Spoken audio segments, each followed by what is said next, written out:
Ay, hindi nga. Wala po. Lighter? Walang lighter kuya eh. Sinusi ko, wala kong panindi. Uy, sakto, may tanod. Sir, Ay. sir, sakto. Buti. Teka. Bakit? Samahan niyo ako, nadukutan ho ako eh. Saan? Diyan oh, sa may kanto. Sa kanto? Oh, Sus, Mariosep naman. Magkano nadukot sa'yo? yung mga nasa 5,000 yun, sir eh. 1,000. May nakita kang karatula ron. Meron. Ano nakalagay? Karatula? Mag-ingat sa mandurukot. Oh. Oh, hindi ka pa nang tanga eh. Bakit, sir? Alam mo, may karatula lang mag-ingat sa mandurukot, di ka nag-ingat. Ibig sabihin, kasalanan ko pa? Ah, syempre, ano ba nakalagay? Mag-ingat sa mandurukot. Opo. Pag sinabi mag-ingat, ano ibig sabihin? Mag-ingat. Iiwas. Oo. Eh, ba't ka dumaan dyan? Napakahina naman ang kukuti mo. Mag-ingat ka. Sige na. Ay, sir. Oh. Bakit na naman? Ay, nakaraan po eh. Nabudol din ako dun eh. Sa area na yan eh. Anong oras? Alas 9. Umaga. Alas 9 ng umaga. Oo. Nakita mo yung karatula ron sa may baba ng poste. Opo. Ah, mandurukot 7 to 10 Ha? ng gabi. Tapos 9 a.m. to 12 ng tanghali yung budol.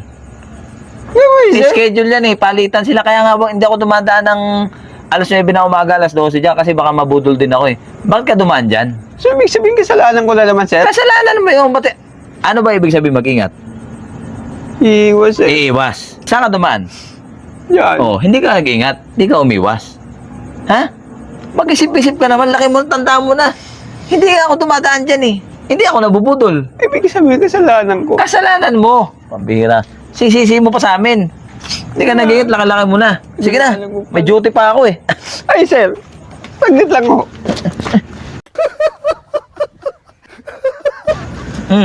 Ibig sabihin pati yung hold up doon sa may burgeran? Na-hold up ka. Oo. Ilan sila?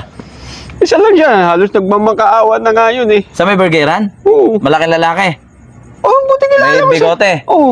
Nasa ospital na yung anak niya eh. Ano sabi sa'yo? Sabi niya, kailangan lang daw niya ng pera. Kaya niya nagawa yun. Ay, kinuha yung 3,500 ko. Oh. Hindi ka natutuwa? Nakatulong ka dun sa tao. Paano kung namatay ang anak nun? Konsensya mo pa.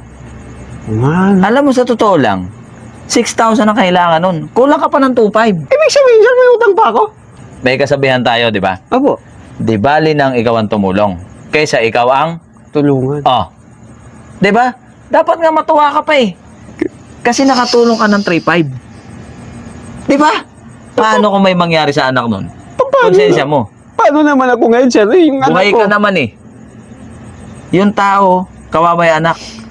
Matuto ka namang rumispeto. Oo nga, no? Hindi yung sarili mo lang iniisip mo. O siya, Ha? sir, mauna na ako. Muna ka na. Nakakatramo naman tong lugar niyo. Tramo? Trauma!